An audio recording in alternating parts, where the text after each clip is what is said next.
ਤੇ ਹੁਣ ਅੱਜ ਦੀ ਵੱਡੀ ਖਬਰ ਬ੍ਰੇਕਿੰਗ ਨੰਬਰ 1 ਪੰਜਾਬ ਸਰਕਾਰ ਤੇ ਪੰਜਾਬ ਦੇ ਰਾਜਪਾਲ ਦੇ ਵਿਚਾਲੇ ਤਕਰਾਰ ਹੋਰ ਵੱਧਦੀ ਦਿਖਾਈ ਦੇ ਰਹੀ ਹੈ। ਪੰਜਾਬ ਦੇ ਗਵਰਨਰ ਨੇ Punjab agriculture university PAU Ludhiana ਦੀ ਜਿਹੜੀ ਖੇਤੀਬਾੜੀ ਯੂਨੀਵਰਸਿਟੀ ਹੈ ਉਸਦੇ VC ਨੂੰ ਹਟਾਉਣ ਦੇ ਆਦੇਸ਼ ਦੇ ਦਿੱਤੇ ਨੇ, ਉਸਦੇ ਵਾਈਸ ਚਾਂਸਲਰ ਨੂੰ ਹਟਾਉਣ ਦੇ ਆਦੇਸ਼ ਦੇ ਦਿੱਤੇ ਨੇ ਔਰ ਕਿਹਾ ਹੈ ਕਿ ਬਿਨਾਂ ਕਿਸੇ ਦੇਰੀ ਦੇ ਵਾਈਸ ਚਾਂਸਲਰ ਨੂੰ ਹਟਾਇਆ ਜਾਵੇ। ਸਤਬੀਰ ਗੋਸਲ ਜਿਨ੍ਹਾਂ ਦੀ ਨਿਯੁਕਤੀ ਹੋਈ ਸੀ ਸਤਬੀਰ ਗੋਸਲ ਦੀ PAU ਦੇ ਵਾਈਸ ਚਾਂਸਲਰ ਵਜੋਂ, ਤਾਂ ਗਵਰਨਰ ਨੇ ਕਿਹਾ ਹੈ ਕਿ ਸਤਬੀਰ ਗੋਸਲ ਦੀ VC ਵਜੋਂ ਨਿਯੁਕਤੀ ਗੈਰ ਕਾਨੂੰਨੀ ਹੈ ਔਰ UGC ਦੇ ਨਿਯਮਾਂ ਦੇ ਵਿਰੁੱਧ ਕੀਤੀ ਗਈ ਨਿਯੁਕਤੀ ਹੈ। ਇਸ ਕਰਕੇ ਉਹਨਾਂ ਕਿਹਾ ਕਿ ਨਵੇਂ VC ਦੀ ਨਿਯੁਕਤੀ ਦੇ ਲਈ ਪ੍ਰਕਿਰਿਆ ਸ਼ੁਰੂ ਕੀਤੀ ਜਾਵੇ। ਇਹ ਵੀ ਆਦੇਸ਼ ਦਿੱਤੇ ਨੇ ਔਰ ਸਤਬੀਰ ਗੋਸਲ ਨੂੰ ਤੁਰੰਤ ਪ੍ਰਭਾਵ ਨਾਲ ਹਟਾਉਣ ਦੇ ਗਵਰਨਰ ਵੱਲੋਂ ਆਦੇਸ਼ ਜਾਰੀ ਕੀਤੇ ਗਏ ਨੇ। ਇਸ ਤੋਂ ਪਹਿਲਾਂ ਰਾਜਪਾਲ ਨੇ ਬਾਬਾ ਫਰੀਦ ਯੂਨੀਵਰਸਿਟੀ ਦੇ VC ਦੀ ਨਿਯੁਕਤੀ ਤੇ ਵੀ ਸਵਾਲ ਚੱਕੇ ਸੀ ਔਰ ਉਸ ਨਾਮ ਨੂੰ ਵੀ ਹਟਾਉਣ ਬਾਰੇ ਕਿਹਾ ਸੀ ਔਰ ਪੈਨਲ ਮੰਗਿਆ ਗਿਆ ਸੀ 3 ਨਾਮਾਂ ਦਾ। ਪੰਕਜ ਕਬਾਈ ਸਾਡੇ ਸਹਿਯੋਗੀ ਜੁੜੇ ਨੇ ਹੋਰ ਜਾਣਕਾਰੀ ਦੇ ਲਈ। ਪੰਕਜ, ਪਹਿਲਾ ਮਾਮਲਾ ਸਾਹਮਣੇ ਆਉਂਦਾ ਹੈ ਪੰਜਾਬੀ ਯੂਨੀਵਰਸਿਟੀ ਦੇ VC ਦਾ ਤੇ ਹੁਣ ਆ ਗਿਆ PAU ਦਾ ਐਗਰੀਕਲਚਰ ਯੂਨੀਵਰਸਿਟੀ ਦਾ, ਯਾਨੀ ਕਿਤੇ ਨਾ ਕਿਤੇ ਕਲੈਸ਼ ਜਿਹੜਾ ਹੈ, ਤਕਰਾਰ ਜਿਹੜੀ ਹੈ ਉਹ ਵੱਧਦੀ ਨਜ਼ਰ ਆ ਰਹੀ ਹੈ। ਔਰ ਟੈਕਨੀਕਲੀ ਵੀ ਮੈਂ ਜਾਨਣਾ ਚਾਹੂੰਗਾ ਕਿ ਕੀ ਕੁਝ ਉਹਨਾਂ ਨੇ ਇਤਰਾਜ਼ ਉਠਾਏ ਨੇ PAU ਦੇ VC ਨੂੰ ਲੈ ਕੇ। देखो क्योंकि बाबा फरीद यूनिवर्सिटी ਦੇ ਵਿੱਚ ਜਦੋਂ ਸਿਹਤ ਮੰਤਰੀ ਦੇ ਨਾਲ ਵਿਵਾਦ ਹੋਇਆ ਸੀ ਤਾਂ ਉਸ ਵੇਲੇ VC ਨੇ ਅਸਤੀਫਾ ਦੇ ਦਿੱਤਾ ਸੀ, ਨਵੇਂ VC ਲਗਾਏ ਗਏ ਔਰ ਉਸ ਮੁਤਲਕ ਮਨਾ ਕਰ ਦਿੱਤਾ ਗਿਆ ਸੀਗਾ ਰਾਜਪਾਲ ਦੇ ਵੱਲੋਂ ਕਿ ਸਿੱਧਾ ਤੁਸੀਂ ਨਿਯੁਕਤੀ ਜਿਹੜੀ ਉਹ ਨਹੀਂ ਕਰ ਸਕਦੇ, ਇੱਕ ਪੈਨਲ ਭੇਜਣਾ ਹੁੰਦਾ ਹੈ। ਪੈਨਲ ਭੇਜ ਕੇ ਤਿੰਨ ਨਾਮ ਜਿਹੜੇ ਨੇ ਉਹ ਪੈਨਲ ਦੇ ਵਿੱਚ ਹੁੰਦੇ ਨੇ ਤਾਂ ਉਸ ਦੇ ਵਿੱਚ ਜਿਹੜਾ ਵੈ ਫਾਈਨਲ ਰਾਜਪਾਲ ਕਰਦੇ ਨੇ। ਤਾਂ ਹੁਣ ਇੱਕ ਵਾਰ ਫਿਰ ਜਦੋਂ ਪਿਛਲੇ ਸਮੇਂ ਦੇ ਵਿੱਚ ਪਿਛਲੇ ਕੁਝ ਦਿਨ ਪਹਿਲਾਂ ਜਾਂ ਕੁਝ ਸਮਾਂ ਪਹਿਲਾਂ ਜਿਹੜਾ ਲੁਧਿਆਣਾ ਦੇ ਵਿੱਚ ਪੰਜਾਬ ਐਗਰੀਕਲਚਰ ਯੂਨੀਵਰਸਿਟੀ ਹੈ ਉਸ ਦੇ VC ਦੀ ਨਿਯੁਕਤੀ ਕੀਤੀ ਗਈ ਸੀਗੀ, ਉਸ ਨੂੰ ਲੈ ਕੇ ਵੀ ਕਿਉਂਕਿ ਇੱਕ ਹੀ ਨਾਮ ਭੇਜਿਆ ਸੀਗਾ ਔਰ ਉਸ ਦੀ ਨਿਯੁਕਤੀ ਕਰ ਦਿੱਤੀ ਗਈ। ਤਾਂ ਹੁਣ ਰਾਜਪਾਲ ਨੇ ਇਤਰਾਜ਼ ਬਕਾਇਦਾ ਤੌਰ ਤੇ ਇਸ ਗੱਲ ਦਾ ਜ਼ਿਕਰ ਕਰਦੇ ਹੋਏ ਕਿਹਾ ਕਿ ਜਿਹੜੀਆਂ ਗਾਈਡਲਾਈਨ ਨੇ, ਕਿਉਂਕਿ ਰਾਜਪਾਲ ਯੂਨੀਵਰਸਿਟੀ ਦੇ ਚਾਂਸਲਰ ਵੀ ਹੁੰਦੇ ਨੇ, ਤਾਂ ਉਹਨਾਂ ਨੇ ਇਸ ਗੱਲ ਕਰਕੇ ਇਤਰਾਜ਼ ਜ਼ਾਹਰ ਕੀਤਾ ਹੈ ਕਿ ਇਸ ਤਰੀਕੇ ਨਾਲ ਸਿੱਧੀ ਨਿਯੁਕਤੀ ਜਿਹੜੀ ਉਹ ਨਹੀਂ ਕੀਤੀ ਜਾਂਦੀ। ਹਾਲਾਂਕਿ ਪੰਜਾਬ 'ਚ ਅਮੂਮਨ ਅਸੀਂ ਇਹ ਦੇਖਦੇ ਹਾਂ ਕਿ ਮੁੱਖ ਮੰਤਰੀ ਦੇ ਵੱਲੋਂ ਕੋਈ ਇੱਕ ਨਾਮ ਭੇਜਿਆ ਜਾਂਦਾ ਹੈ ਔਰ ਉਸ ਤੇ ਮੋਹਰ ਜਿਹੜੀ ਆ ਰਾਜਪਾਲ ਲੱਗ ਜਾਂਦੀ ਹੈ ਔਰ ਉਸ ਤੋਂ ਬਾਅਦ ਨਿਯੁਕਤੀ ਹੋ ਜਾਂਦੀ ਹੈ। ਲੇਕਿਨ ਪਿਛਲੇ ਦਿਨਾਂ ਦੇ ਵਿੱਚ ਅਸੀਂ ਦੇਖ ਰਹੇ ਹਾਂ ਕਿ ਕਈ ਸਾਰੇ ਮਸਲਿਆਂ ਦੇ ਉੱਤੇ ਰਾਜਪਾਲ ਵਰਸਸ ਮੁੱਖ ਮੰਤਰੀ ਹੁੰਦੇ ਹੋਏ ਨਜ਼ਰ ਆਏ ਨੇ, ਚਾਹੇ ਸੈਸ਼ਨ ਬੁਲਾਉਣ ਨੂੰ ਲੈ ਕੇ ਹੋਵੇ। ਸੈਸ਼ਨ ਪਹਿਲਾਂ ਇੱਕ ਵਾਰ ਬੁਲਾਇਆ ਗਿਆ, ਉਸ ਨੂੰ ਲੈ ਕੇ ਰਾਜਪਾਲ ਨੇ ਮਨਜ਼ੂਰੀ ਨਹੀਂ ਦਿੱਤੀ ਕਿ ਤੁਸੀਂ ਪੂਰਾ ਦੱਸੋ ਕਿ ਕੀ ਸੈਸ਼ਨ ਕਾਹਦੇ ਵਾਸਤੇ ਬੁਲਾਉਣਾ ਹੈ, ਕੀ ਵਜ੍ਹਾ ਹੈ। ਉਸ ਤੋਂ ਬਾਅਦ ਦੁਬਾਰਾ ਸੈਸ਼ਨ ਬੁਲਾਉਣ ਦੀ ਜਦੋਂ ਮਨਜ਼ੂਰੀ ਮੰਗੀ ਤਾਂ ਉਸ ਵੇਲੇ ਵੀ ਤਲਖੀ ਜਿਹੜੀ ਉਹ ਦੇਖਣ ਨੂੰ ਮਿਲੀ ਸੀ, ਹਾਲਾਂਕਿ ਸੈਸ਼ਨ ਹੋ ਗਿਆ। ਉਸ ਤੋਂ ਬਾਅਦ ਇਹ ਵਿਵਾਦ ਜਿਹੜਾ ਦੂਸਰਾ ਸਾਹਮਣੇ ਆਇਆ ਜਦੋਂ ਬਾਬਾ ਫਰੀਦ ਯੂਨੀਵਰਸਿਟੀ ਨੂੰ ਲੈ ਕੇ ਜਿਹੜੇ ਲਗਾਣੇ ਸੀਗੇ ਵਾਈਸ ਚਾਂਸਲਰ, ਉਸ ਨੂੰ ਰਾਜਪਾਲ ਵੱਲੋਂ ਮਨਾ ਕਰ ਦਿੱਤਾ ਗਿਆ, ਕਿਹਾ ਕਿ 3 ਨਾਮ ਭੇਜੋ। ਔਰ ਹੁਣ ਲੁਧਿਆਣੇ ਦੇ ਵਿੱਚ ਜਿਹੜੀ ਪੰਜਾਬ ਐਗਰੀਕਲਚਰ ਯੂਨੀਵਰਸਿਟੀ ਹੈ ਉਸ ਦੇ VC ਨੂੰ ਲੈ ਕੇ ਇਤਰਾਜ਼ ਔਰ ਆਪੱਤੀ ਜਿਹੜੀ ਹੈ ਉਹ ਰਾਜਪਾਲ ਦੇ ਵੱਲੋਂ ਜ਼ਾਹਰ ਕੀਤੀ ਗਈ ਹੈ। ਨਿਯੁਕਤੀ ਕਦੋਂ ਕੀਤੀ ਗਈ ਸੀ PAU ਦੇ VC ਦੀ?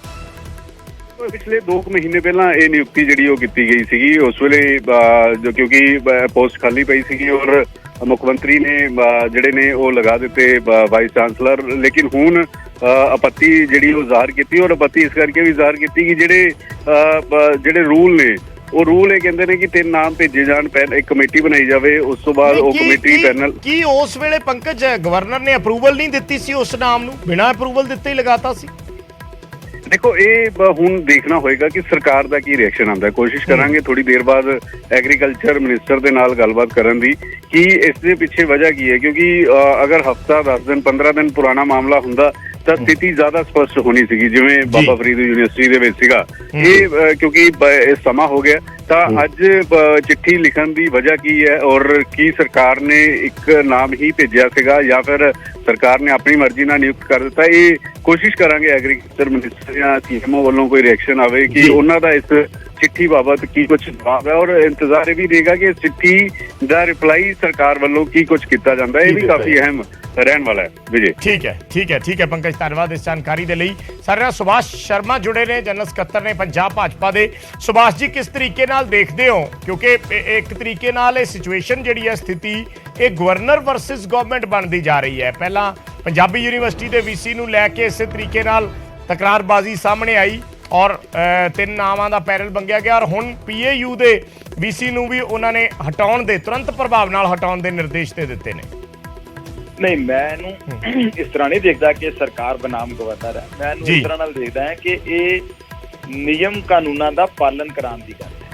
तो सरकार जिहड़ी है वो नियमां नाल बची हुई है जी।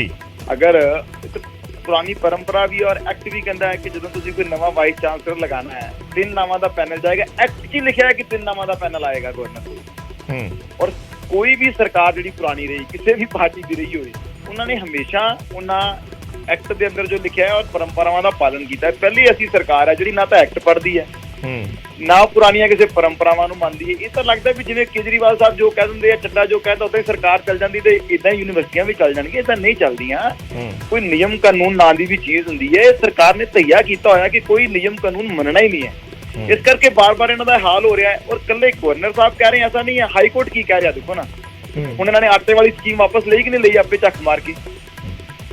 इस करके सरकार नूं मेरा यह निवेदन है मुख्यमंत्री साहब नूं यह निवेदन है कि जे ਉਹਨਾਂ ਦੇ ਮੰਤਰੀਆਂ 'ਚ ਇੰਨੀ ਸਮਝਦਾਰੀ ਨਹੀਂ ਹੈ ਜਾਂ ਉਹਨਾਂ ਦੇ ਆਪ ਦੇ 'ਚ ਇੰਨੀ ਸਮਝਦਾਰੀ ਨਹੀਂ ਹੈ ਤੇ ਘੱਟੋ ਘੱਟ ਕੋਈ ਚੰਗੇ ਅਫਸਰ ਹੀ ਐਸੇ ਲਾ ਲੈਣ ਜਿਹੜੇ ਸਰਕਾਰ ਨੂੰ ਠੀਕ ਸਲਾਹ ਦੇ ਸਕਣ ਔਰ ਸਰਕਾਰ ਨੂੰ ਰੋਜ਼ ਇਦਾਂ ਦੀ ਕਿਰਕਰੀ ਦਾ ਸਾਹਮਣਾ ਨਾ ਕਰਨਾ ਪਵੇ। ਜੀ ਠੀਕ ਹੈ, ਧੰਨਵਾਦ ਸੁਭਾਸ਼ ਜੀ ਇਸ ਗੱਲਬਾਤ ਦੇ ਲਈ। ਤਾਂ ਵਿਰੋਧੀ ਪਾਰਟੀਆਂ ਵੱਲੋਂ ਸਿੱਧਾ ਸਰਕਾਰ ਤੇ ਸਵਾਲ ਚੱਕੇ ਜਾ ਰਹੇ ਨੇ ਕਿ ਸਰਕਾਰ ਨਿਯਮ ਕਾਨੂੰਨ ਫੋਲੋ ਨਹੀਂ ਕਰ ਰਹੀ। ਇਸ ਕਰਕੇ ਵਾਰ-ਵਾਰ ਐਸੀ ਸਥਿਤੀ ਬਣ ਰਹੀ ਹੈ ਕਿ ਰਾਜਪਾਲ ਨੂੰ ਦਖਲ ਦੇ ਕੇ ਫਿਰ ਉਹਨਾਂ ਨੂੰ ਨਿਯਮਾਂ ਦਾ ਜ਼ਿਕਰ ਕਰਨਾ ਪੈਂਦਾ ਔਰ ਉਹਨਾਂ ਨਿਯਮਾਂ ਦੇ ਚੱਲਦੇ ਕਹਿਣਾ ਪੈਂਦਾ ਕਿ ਇਸ ਫੈਸਲੇ ਨੂੰ ਵਾਪਸ ਲਿਆ ਜਾਵੇ ਔਰ ਕਾਨੂੰਨਨ ਜੋ ਪ੍ਰੋਸੀਜਰ ਬਣਦਾ ਹੈ ਉਸ ਪ੍ਰੋਸੀਜਰ ਨੂੰ ਫੋਲੋ ਕੀਤਾ ਜਾਵੇ। ਇਹ ਵੀ ਇੱਕ ਇਸੇ ਤਰੀਕੇ ਦਾ ਮਾਮਲਾ ਹੈ। ਹੁਣ ਸਰਕਾਰ ਇਸ ਤੇ ਕੀ ਕਹਿੰਦੀ ਹੈ, ਕੀ ਜਵਾਬ ਦਿੰਦੀ ਹੈ, ਇਹ ਦੇਖਣਾ ਕਾਫੀ ਅਹਿਮ ਹੋਏਗਾ।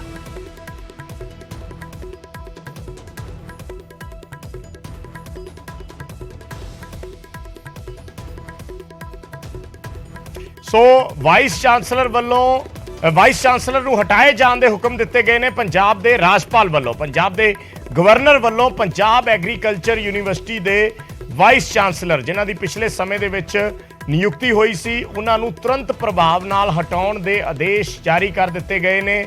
ਗਵਰਨਰ ਵੱਲੋਂ ਬਕਾਇਦਾ ਇੱਕ ਚਿੱਠੀ ਭੇਜੀ ਗਈ ਹੈ ਔਰ ਉਹਨਾਂ ਕਿਹਾ ਹੈ ਕਿ ਨਵੇਂ ਵੀਸੀ ਦੀ ਨਿਯੁਕਤੀ ਦੇ ਲਈ ਪ੍ਰਕਿਰਿਆ ਸ਼ੁਰੂ ਕੀਤੀ ਜਾਵੇ, ਯਾਨੀ ਪੈਨਲ ਮੰਗਿਆ ਜਾਵੇ। ਔਰ ਇਹ ਕਿਹਾ ਗਿਆ ਕਿ UGC ਦੇ ਨਿਯਮਾਂ ਦੇ ਵਿਰੁੱਧ ਜਾ ਕੇ ਇਹ ਕੀਤੀ ਨਿਯੁਕਤੀ ਹੈ, ਗੈਰ ਕਾਨੂੰਨੀ ਨਿਯੁਕਤੀ ਇਸ ਨੂੰ ਕਰਾਰ ਦਿੱਤਾ ਹੈ। ਸਤਬੀਰ ਗੋਸਲ ਨੂੰ ਲਗਾਇਆ ਗਿਆ ਸੀ ਪੰਜਾਬ ਐਗਰੀਕਲਚਰ ਯੂਨੀਵਰਸਿਟੀ ਦਾ VC ਔਰ ਹੁਣ ਉਹਨਾਂ ਨੂੰ ਤੁਰੰਤ ਪ੍ਰਭਾਵ ਨਾਲ ਹਟਾਉਣ ਦੇ ਹੁਕਮ ਦਿੱਤੇ ਗਏ ਨੇ ਪੰਜਾਬ ਦੇ ਰਾਜਪਾਲ ਵੱਲੋਂ। ਔਰ ਹੁਣ ਸਰਕਾਰ ਇਸ ਤੇ ਕੀ ਕਹਿੰਦੀ ਹੈ, ਬਕਾਇਦਾ ਇੱਕ ਚਿੱਠੀ ਲਿਖ ਕੇ ਰਾਜਪਾਲ ਵੱਲੋਂ ਭੇਜੀ ਗਈ ਹੈ ਔਰ ਹੁਣ ਸਰਕਾਰ ਦਾ ਇਸ ਤੇ ਕੀ ਟੇਕ ਰਹਿੰਦਾ ਹੈ ਕਿ ਵਾਕਈ ਨਿਯਮ ਕਾਨੂੰਨਾਂ ਨੂੰ ਫੋਲੋ ਨਹੀਂ ਕੀਤਾ ਗਿਆ, ਕਿ ਬਿਨਾਂ ਗਵਰਨਰ ਦੀ ਅਪਰੂਵਲ ਲਏ ਹੀ ਨਿਯੁਕਤੀ ਕਰ ਦਿੱਤੀ ਗਈ। ਇਹ ਸਭ ਕੁਝ ਹੁਣ ਸਵਾਲ ਨੇ ਜਿਸ ਦਾ ਜਵਾਬ ਸਰਕਾਰ ਹੀ ਦੇ ਸਕਦੀ ਹੈ। ਰਾਜਪਾਲ ਦਾ ਪੱਤਰ ਹੈ ਇਸ ਸਰਕਾਰ ਨੂੰ ਔਰ ਕੀ ਪੁਆਇੰਟਸ ਨੇ ਅਸੀਂ ਦੱਸ ਰਹੇ ਹਾਂ ਕਿ ਰਾਜਪਾਲ ਦੀ ਮਨਜ਼ੂਰੀ ਤੋਂ ਬਿਨਾਂ ਨਿਯੁਕਤੀ ਹੋਈ ਹੈ। ਉਹਨਾਂ ਕਿਹਾ ਕਿ ਪੰਜਾਬ ਸਰਕਾਰ ਦਾ ਫੈਸਲਾ ਪੂਰੀ ਤਰ੍ਹਾਂ ਗੈਰ ਕਾਨੂੰਨੀ ਹੈ। ਸਤਬੀਰ ਗੋਸਲ ਦੀ PAU ਦੇ ਪੰਜਾਬ ਐਗਰੀਕਲਚਰ ਯੂਨੀਵਰਸਿਟੀ ਦੇ VC ਵਜੋਂ ਨਿਯੁਕਤੀ ਜਿਹੜੀ ਹੈ ਉਹ ਨਿਯਮਾਂ ਦੇ ਉਲਟ ਜਾ ਕੇ ਕੀਤੀ ਗਈ ਹੈ, ਇਹ ਕਹਿਣਾ ਹੈ ਪੰਜਾਬ ਦੇ ਗਵਰਨਰ ਦਾ ਆਪਣੀ ਚਿੱਠੀ ਦੇ ਵਿੱਚ। ਔਰ ਹੁਣ ਉਹਨਾਂ ਨੇ ਇਸ ਨੂੰ ਨਵੇਂ ਸਿਰੇ ਤੋਂ, ਇਸ ਪ੍ਰਕਿਰਿਆ ਨੂੰ ਨਵੇਂ ਸਿਰੇ ਤੋਂ, ਇਸ ਪ੍ਰੋਸੀਜਰ ਨੂੰ ਨਵੇਂ ਸਿਰੇ ਤੋਂ ਫੋਲੋ ਕਰਨ ਦੀ ਗੱਲ ਕੀਤੀ ਹੈ ਆਪਣੀ ਇਸ ਚਿੱਠੀ ਦੇ ਵਿੱਚ। ਸੋ ਸਰਕਾਰ ਦੇ ਜਵਾਬ ਦਾ ਇੰਤਜ਼ਾਰ ਹੈ ਕਿ ਸਰਕਾਰ ਇਸ ਦੇ ਵਿੱਚ ਕੀ ਤਰਕ ਦਿੰਦੀ ਹੈ, ਕੀ ਜਵਾਬ ਦਿੰਦੀ ਹੈ, ਕੀ ਕਿਹਾ ਜਾਂਦਾ ਹੈ ਜਾਂ ਫਿਰ ਮਸਲਾ ਜੋ ਪਿਛਲੇ ਦਿਨਾਂ ਦੇ ਵਿੱਚ ਰਿਹਾ ਹੈ, ਚਾਹੇ ਉਹ ਸੈਸ਼ਨ ਬੁਲਾਉਣ ਨੂੰ ਲੈ ਕੇ ਹੋਵੇ, ਚਾਹੇ ਉਸ ਤੋਂ ਬਾਅਦ ਪੰਜਾਬੀ ਯੂਨੀਵਰਸਿਟੀ ਦੇ VC ਦੇ ਲਈ ਜਿਹੜਾ ਤਿੰਨ ਨਾਵਾਂ ਦਾ ਪੈਨਲ ਮੰਗਿਆ ਗਿਆ ਸੀ ਉਸ ਨੂੰ ਲੈ ਕੇ ਹੋਵੇ ਜਾਂ ਫਿਰ ਹੁਣ PAU ਦੇ VC ਨੂੰ ਲੈ ਕੇ ਹੋਵੇ। ਚਰਨਜੀਤ ਬਰਾੜ ਜੁੜੇ ਨੇ ਸਾਡੇ ਨਾਲ ਸ਼੍ਰੋਮਣੀ ਅਕਾਲੀ ਦਲ ਤੋਂ। ਬਰਾੜ ਸਾਹਿਬ, ਕਿਸ ਤਰੀਕੇ ਨਾਲ ਦੇਖਦੇ ਹੋ ਇਹ ਤੀਸਰਾ ਚਾਂਸ ਹੈ? ਜਿਵੇਂ ਅਸੀਂ ਜ਼ਿਕਰ ਕਰ ਰਹੇ ਹਾਂ, ਪਹਿਲਾਂ ਇੱਕ ਸੈਸ਼ਨ ਨੂੰ ਲੈ ਕੇ ਕੰਟਰੋਵਰਸੀ ਹੁੰਦੀ ਹੈ, ਫਿਰ ਪੰਜਾਬੀ ਯੂਨੀਵਰਸਿਟੀ ਦੇ VC ਨੂੰ ਲੈ ਕੇ ਕੰਟਰੋਵਰਸੀ ਹੁੰਦੀ ਹੈ ਔਰ ਹੁਣ ਪੰਜਾਬ ਐਗਰੀਕਲਚਰ ਯੂਨੀਵਰਸਿਟੀ ਦੇ VC ਨੂੰ ਤੁਰੰਤ ਪ੍ਰਭਾਵ ਨਾਲ ਹਟਾਉਣ ਦੇ ਆਦੇਸ਼ ਦੇ ਦਿੱਤੇ ਗਏ ਨੇ ਗਵਰਨਰ ਵੱਲੋਂ।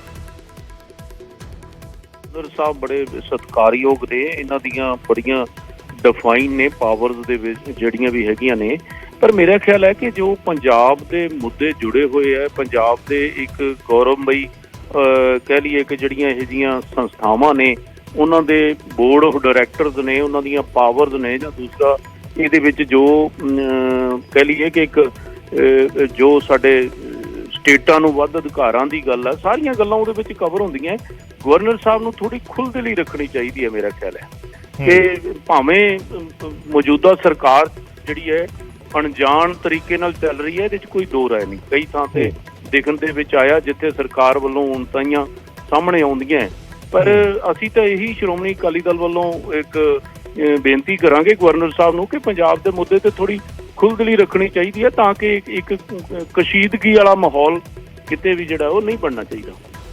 ਅੱਛਾ ਬਰਾੜ ਸਾਹਿਬ, ਤੁਹਾਡੀ ਵੀ 10 ਸਾਲ ਸਰਕਾਰ ਰਹੀ ਹੈ ਸੱਤਾ ਦੇ ਵਿੱਚ, ਉਸ ਵੇਲੇ ਵੀ ਬਹੁਤ ਨਾਮ ਜਾਂਦੇ ਸੀਗੇ, ਔਰ ਜਦੋਂ ਕਲੀਅਰ ਹੋ ਜਾਂਦਾ ਸੀ, ਚਾਹੇ ਇੱਕ ਨਾਮ ਵੀ ਜਾਂਦਾ ਸੀ ਕਲੀਅਰ ਹੋ ਜਾਂਦਾ ਸੀ, ਉਸ ਤੋਂ ਬਾਅਦ ਸਰਕਾਰ ਐਲਾਨ ਕਰ ਦਿੰਦੀ ਸੀ, ਉਦੋਂ ਕਦੇ ਐਸ ਨਹੀਂ ਆਈ। ਉਹਦੇ ਵਿੱਚ ਇੱਕ ਵੱਡਾ ਕਾਰਨ ਸੀ ਸਾਹਿਬ ਪ੍ਰਕਾਸ਼ ਸਿੰਘ ਬਾਦਲ ਸਾਹਿਬ ਦਾ ਤਜਰਬਾ ਜ਼ਿੰਦਗੀ ਦਾ ਐਸਾ ਸੀ, ਉਹ ਗਵਰਨਰ ਸਾਹਿਬ ਨਾਲ ਲਗਭਗ ਪਹਿਲਾਂ ਹੀ ਟੈਲੀਫੋਨ ਤੇ ਗੱਲ ਕਰ ਲੈਂਦੇ ਸੀ। ਇਹ ਫਾਈਲ ਇੱਕ ਮੈਂ ਲੈ ਕੇ ਆ ਜਾਂਦੀ ਤਾਂ ਉਹਨਾਂ ਨੇ ਗਵਰਨਰ ਸਾਹਿਬ ਨੇ ਥੋੜੀ ਕਹਿਣਾ ਕਿ ਮੁੱਖ ਮੰਤਰੀ ਸਾਹਿਬ ਆਉਣ, ਉਹਨਾਂ ਦਾ ਇੱਕ ਲਹਿਜ਼ਾ ਸੀ ਕੰਮ ਕਰਨ ਦਾ, ਤੇ ਉਹਨਾਂ ਦੇ ਵੱਲੋਂ ਚੀਫ ਸੈਕਟਰੀ ਜਾਂਦਾ, ਪ੍ਰਿੰਸੀਪਲ ਸੈਕਟਰੀ ਟੂ ਸੀਐਮ ਜਾਂਦਾ, ਨਾਲ ਉਹਨਾਂ ਨੇ ਉਹਨਾਂ ਦੇ ਕੰਨਾਂ ਥਾਣੀ ਕੱਢ ਵੀ ਦਿੱਤੀ ਵੀ ਸਾਨੂੰ ਇਹ ਠੀਕ ਲੱਗਿਆ ਜੀ, ਬਾਕੀ ਅਧਿਕਾਰ ਖੇਤਰ ਤੁਹਾਡਾ ਜੀ, ਜਿਹੜਾ ਤੁਹਾਨੂੰ ਠੀਕ ਲੱਗਦਾ ਕਰ ਲਿਓ। ਮਤਲਬ ਇਸ ਕਰਕੇ ਇਹ ਇੱਕ ਸਰਕਾਰ ਦੀ ਵਰਕਿੰਗ ਹੁੰਦੀ ਹੈ। ਤੁਹਾਨੂੰ ਬਰਾੜ ਸਾਹਿਬ ਕੀ ਲੱਗਦਾ ਕਿ ਫਿਰ ਇਹ ਈਗੋ ਕਲੈਸ਼ ਹੈ? ਮੈਂ ਈਗੋ ਕਲੈਸ਼ ਦੇ ਨਾਲ ਮੈਂ ਇਨਐਕਸਪੀਰੀਅੰਸ ਵੀ ਜਿਹੜਾ ਹੈਗਾ ਉਹ ਕਿਤੇ ਨਾ ਕਿਤੇ ਸਰਕਾਰ ਦਾ ਜਿਹੜਾ ਹੈਗਾ ਉਹ ਚੱਲ ਰਿਹਾ। ਔਰ ਦੂਸਰਾ ਮੈਂ ਗਵਰਨਰ ਸਾਹਿਬ ਨੂੰ ਕਹੂੰਗਾ ਕਿ ਉਹ ਉਮਰ 'ਚ ਵੀ ਵੱਡੇ ਨੇ, ਰੁਤਬੇ 'ਚ ਵੀ ਵੱਡੇ ਨੇ। ਹਰ ਪੰਜਾਬ ਦੇ ਜਿਹੜਾ ਕੋਈ ਵੀ ਕੰਮ ਹੁੰਦਾ ਹੈ, ਮੇਰਾ ਖਿਆਲ ਹੈ ਕਿ ਉਹਨਾਂ ਨੂੰ ਇਹਦੇ ਵਿੱਚ ਨਹੀਂ ਆਪਾਂ ਨੂੰ ਇਹਦੇ 'ਚ ਡਿੱਕਾ ਪੈਣਾ ਚਾਹੀਦਾ। ਮੈਂ ਬਰਾੜ ਸਾਹਿਬ ਇਹ ਤਿੰਨ ਚੀਜ਼ਾਂ ਦਾ ਜ਼ਿਕਰ ਕੀਤਾ, ਇੱਕ ਚੌਥੀ ਵੀ ਸੀ ਜਿਸ ਦਿਨ ਲੇਕ ਤੇ ਫੰਕਸ਼ਨ ਹੋਇਆ ਸੀ ਔਰ ਰਾਸ਼ਟਰਪਤੀ ਆਏ ਸੀ ਦੇਸ਼ ਦੇ, ਉਸ ਦਿਨ ਵੀ ਸਪੈਸ਼ਲ ਜ਼ਿਕਰ ਕੀਤਾ ਸੀ ਪੰਜਾਬ ਦੇ ਗਵਰਨਰ ਸਾਹਿਬ ਨੇ ਕਿ ਸੀਐਮ ਦੀ ਗੈਰ ਹਾਜ਼ਰੀ ਦਾ।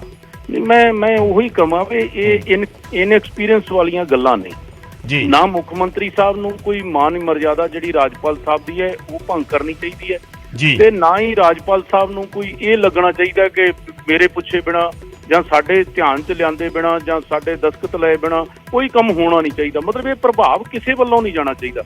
ਮੁੱਖ ਮੰਤਰੀ ਸਾਹਿਬ ਦਾ ਉੱਥੇ ਗੈਰ ਹਾਜ਼ਰ ਰਹਿਣਾ ਜਦੋਂ ਮਾਨਯੋਗ ਦੇਸ਼ ਦੇ ਰਾਸ਼ਟਰਪਤੀ ਆਏ ਹੋਣ ਤਾਂ ਉਹ ਬਹੁਤ ਬੁਰਾ ਲੱਗਿਆ ਸਾਰੇ ਪੰਜਾਬੀਆਂ ਨੂੰ। ਇੱਕ ਉਸ ਦਿਨ ਮੈਂ ਸਮਝਦਾ ਕਿ ਹੱਦ ਤੱਕ ਮਹਿਸੂਸ ਹੋਈ।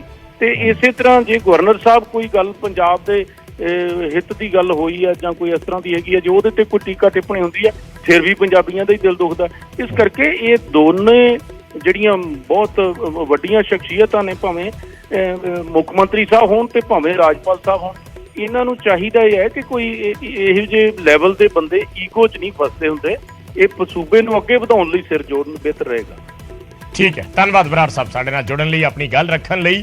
ਤਾਂ ਚਾਰ ਜਿਹੜੇ ਹੁਣ ਤੱਕ ਜਿਹੜੀ ਇਹ ਕੋਲਡ ਵਾਰ ਚੱਲ ਰਹੀ ਹੈ ਉਸ ਦੇ ਵਿੱਚ 4 ਇਨਸੀਡੈਂਟ ਹੋਏ ਨੇ। ਪਹਿਲਾ ਇਨਸੀਡੈਂਟ ਹੋਇਆ ਸੀ ਉਹ ਸੈਸ਼ਨ ਨੂੰ ਲੈ ਕੇ ਆਮੋ ਸਾਹਮਣੇ, ਔਰ ਬਕਾਇਦਾ ਆਮ ਆਦਮੀ ਪਾਰਟੀ ਵੱਲੋਂ ਪ੍ਰੋਟੈਸਟ ਤੱਕ ਕੀਤਾ ਗਿਆ, ਗਵਰਨਰ ਤੇ ਨਿਸ਼ਾਨੇ ਸਾਧੇ ਗਏ ਔਰ ਨਾਅਰੇਬਾਜ਼ੀ ਇਲਜ਼ਾਮਬਾਜ਼ੀ ਤੱਕ ਚੱਲਦੀ ਰਹੀ। ਉਸ ਤੋਂ ਬਾਅਦ ਦੂਸਰਾ ਇਨਸੀਡੈਂਟ ਹੁੰਦਾ ਹੈ ਪੰਜਾਬੀ ਯੂਨੀਵਰਸਿਟੀ ਦੇ ਵਾਈਸ ਚਾਂਸਲਰ ਦੀ ਨਿਯੁਕਤੀ ਨੂੰ ਲੈ ਕੇ।